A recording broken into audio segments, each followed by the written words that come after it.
Pagdating sa life insurance or any kind of sales industry, it's really important as an agent, as a salesperson, may constant kang source of clients, no? Tinatawag natin yang prospects or leads. And yan din yung kadalasan yung nagiging problem, nagiging challenge, or nagiging concern for us salesperson. Whether nandito na tayo sa industry, no? Naubusan na tayo ng mga kakilala natin. Or ikaw yung tipong nagbabalak pa lang, no? Nakita mo yung successes or the benefits na pwede mo ring makuha sa mga friends mo, sa mga kakilala mong insurance agent, and yet nagdadalawang isip ka dahil, oo nga no, saan ba ako kukuha ng mga clients? Konti lang naman yung kapamilya ko, kapatid ko, kakilala, kasama sa school, kasama sa work, no? Yung mga siguro kasama sa church. Iilan lang naman yon. And siguro marami pa nga doon hindi kukuha ng insurance sa akin kasi kilala nila ako. So true naman yan, 100%. Personally na experience ko din yan. I tried. Sinubukan ko talaga lumapit, kausapin, to the point na kulitin din yung mga kilala ko. Kasama sa simbahan. Also, yung mga friends natin sa Facebook, di ba? If we look at our Facebook page, ang dami nating friends dyan. Pero, what happened is that parang lumalayo na rin sila kasi alam nila, uy, si Joseph nag-message. Uy, ayan na naman si Joseph, mukhang bibentahan tayo ng insurance. No? So, usually, that's the problem na na-experience ng mga insurance agent or anybody in the sales industry. And totoo naman yan, I had the same feeling prior to joining the insurance industry. But then, I tried and tried and tried. So that's why I wanted to share with you sa video na to kung paano ba natin mabibigyan ng solusyon, ma-overcome yung challenge na yan, and use yung mga personal experience ko din na naging proven and tested na. I'd like to share it to you step by step para ikaw mismo maging very successful pagdating sa pagkuha ng mga clients, leads, prospects sa iyong insurance business.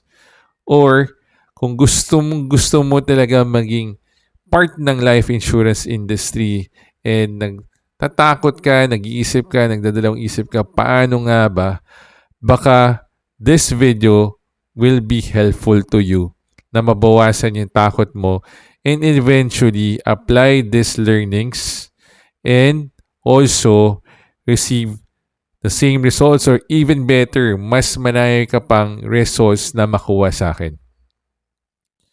So, let's go ahead. Pakita ko sa inyo some of the results na nagawa ko without, ito yung mga clients natin na hindi ko talaga kapatid, hindi ko relative, hindi ko yung pinsan, hindi ko yung tito, hindi ko yung lola, hindi ko parents yan. And hindi ko rin sila friends from school. Hindi ko yung mga barkada, And hindi ko rin yung kilala within my business circle, within my church organization. Hindi ko rin sila kasama sa work, Ang mga clients na to ay purely cold market na tinatawag. Wala talaga kaming any kind of prior relationship.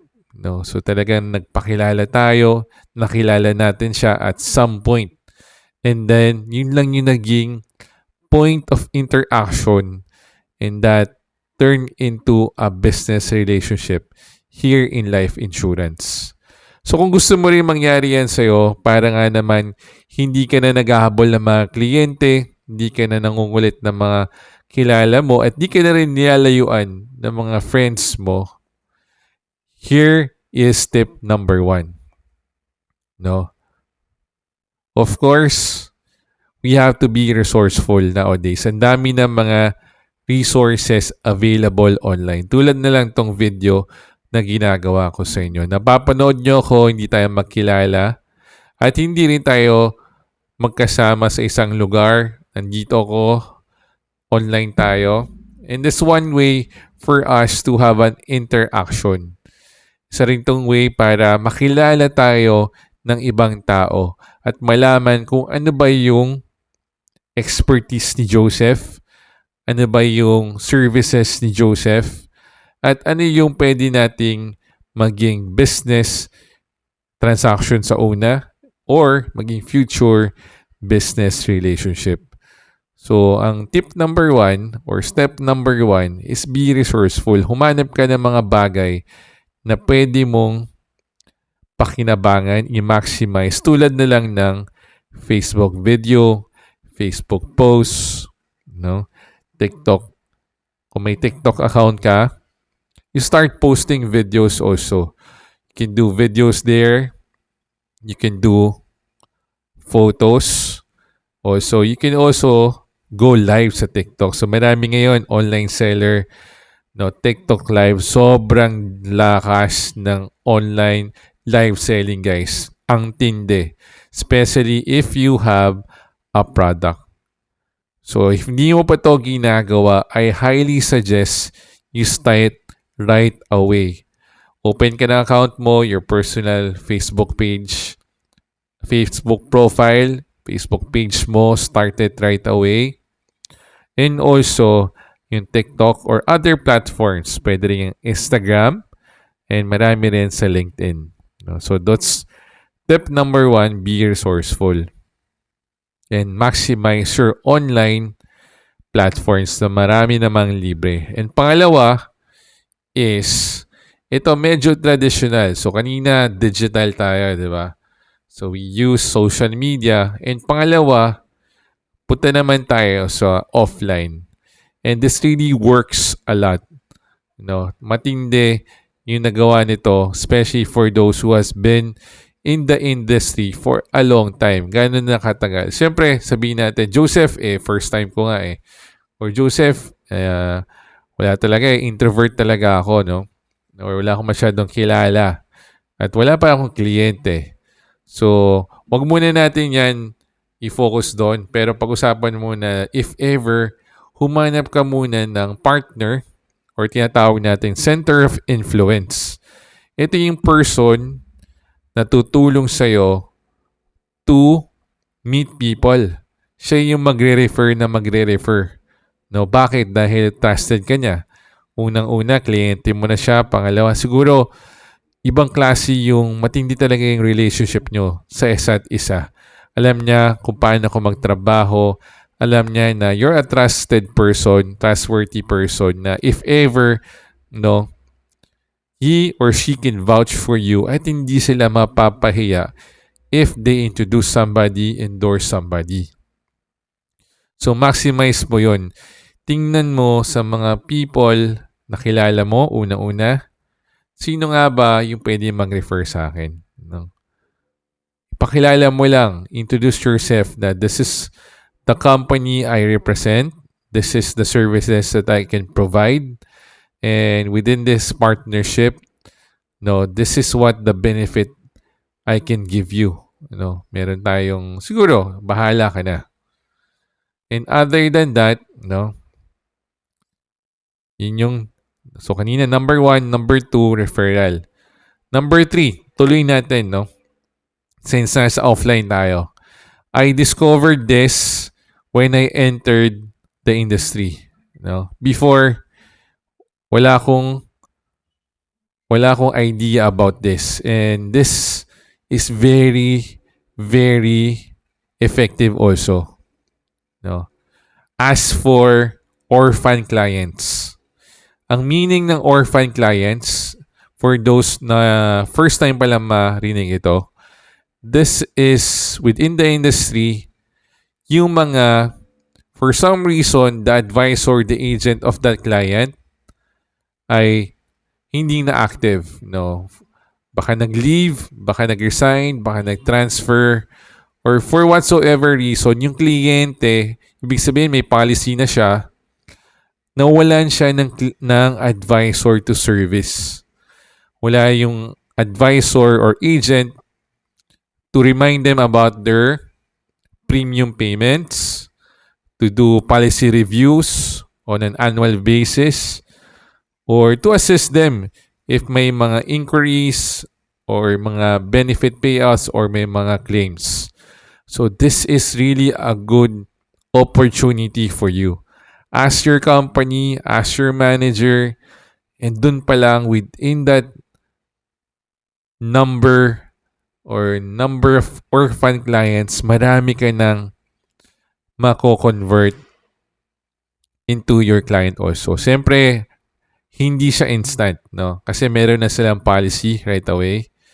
Pero once you were able to provide them service, dun na nagsisimula talaga yung mas matinding relationship with your client, no? And hopefully, you get referrals, you get new business from them, bagong policy, and maging business partner mo rin along the way. Kasi maraming ganyan na nag-start sila as policy holder, and after that, they saw how the service is, gaano kaganda. Pangalawa, they saw how rewarding it is, and they saw the purpose also, no, na may mga maging nakakuha na sila ng benefit, first-hand experience sila. And eventually, sila na rin mismo, they become interested in exploring the career. And marami, very successful. Very successful.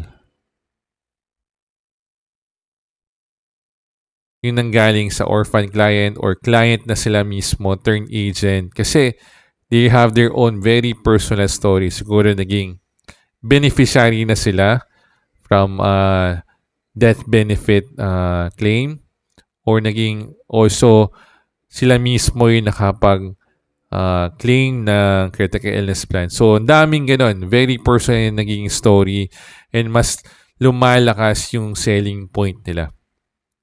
And if you are one, if you're a policy holder, if you're a client also, possible yan, no? Possible yan.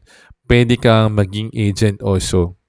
And you can also explore this exciting business opportunity.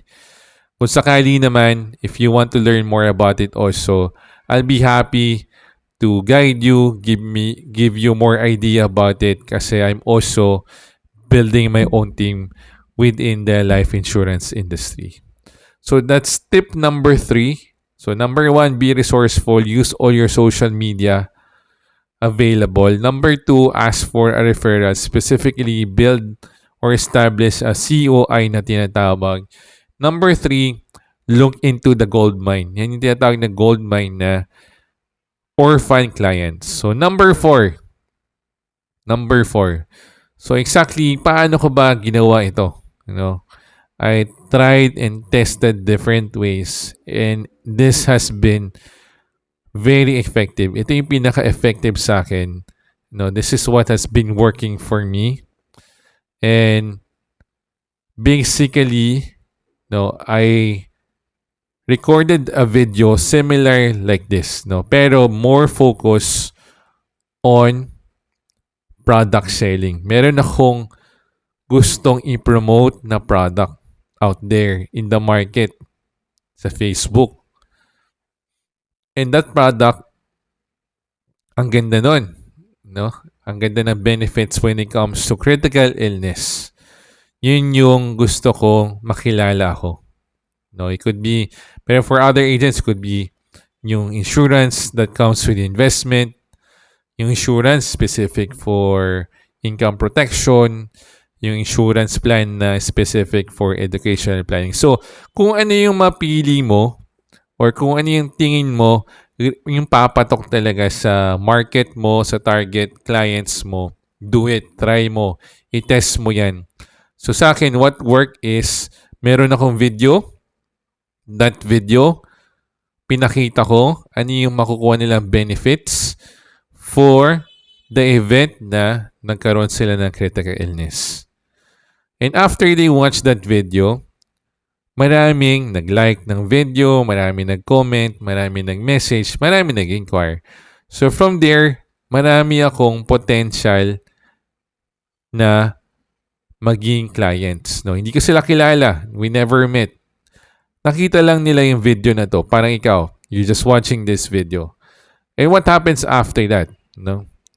Pagka panood nila ng video, automatic yon, Facebook will send a message sa inbox ko. Pagdating sa inbox ko, alam ko na, no? Ano yung pangalan ni client? Alam ko na rin kung ano yung birthday niya. Alam ko na rin yung email niya, and alam ko na rin ano yung job title niya. And alam ko din kung qualified itong person na to. Kasi una-una sa birthday pa lang, no? Kasi certain products are only available to certain ages. Kunyari, age 0 to 65. So, pag nakita kong overage na siya, alam ko na hindi ko siya masyadong i-prioritize as a client kasi overage na siya. Ilalagay ko siya sa ibang priority list, no? Kasi for sure hindi siya magka-qualify doon sa plan na yon. But of course, meron siyang mga kilala, meron siyang mga anak siguro, people are younger than him or her na possible maging client.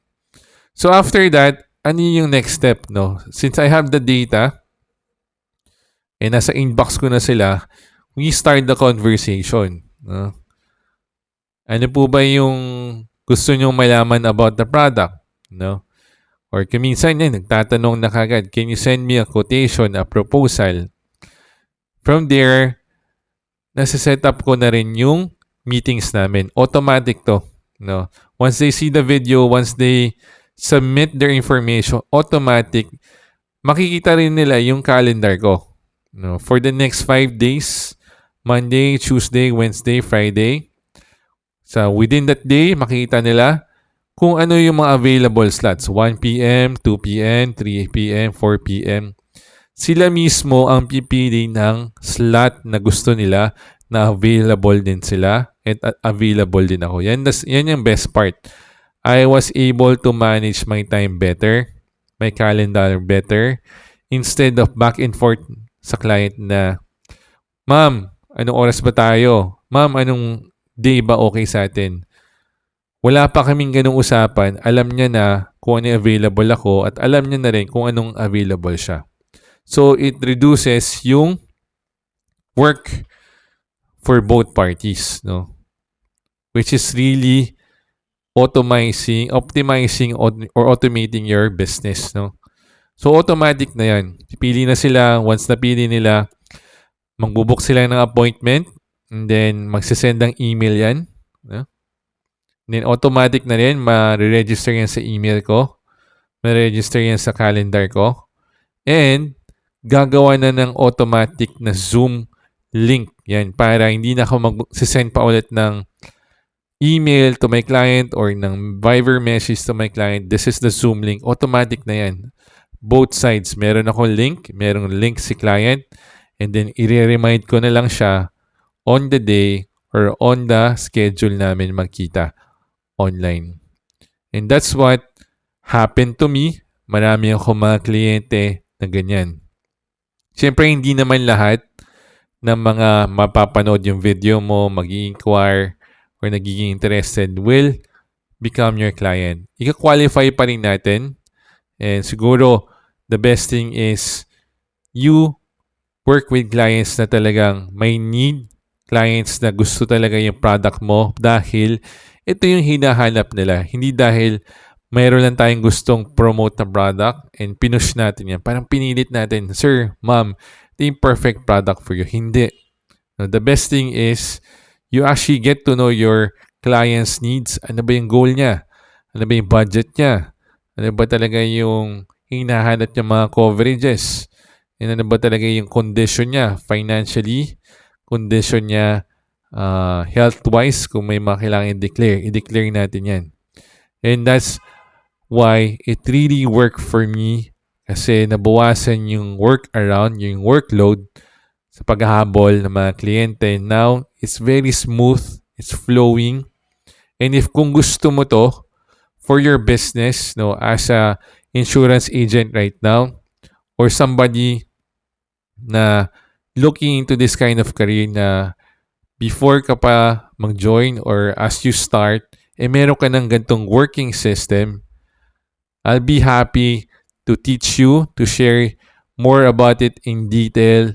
Just connect with me, comment below, or message me, add me, follow this page also, and I'll be happy to share more about it. No, and if you're interested to join my team, plus let me know.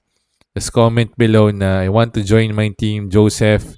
Interested ako. Can you help me or guide me? Yun lang muna guys. I hope marami kayo natutunan. I hope this will help your business in life insurance. And if you're still thinking about it, and if you want to make that first step, I'll be happy to help you in this journey. Just message me and I'll invite you for a career preview. And together, let's help protect and secure more lives of Filipino people here in the Philippines.